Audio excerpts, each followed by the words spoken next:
transfer it to the bowl.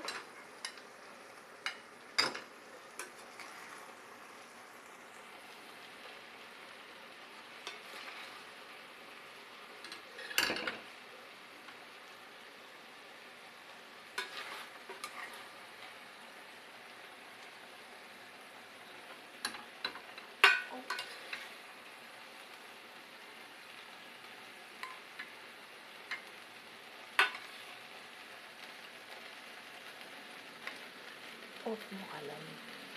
We're going to off the stove first. I forgot. Then we're just going to put it here nicely.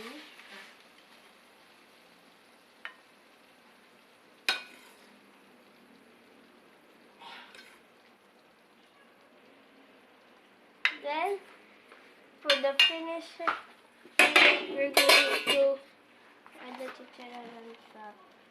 Like that. And then, that's the finish with pakbet with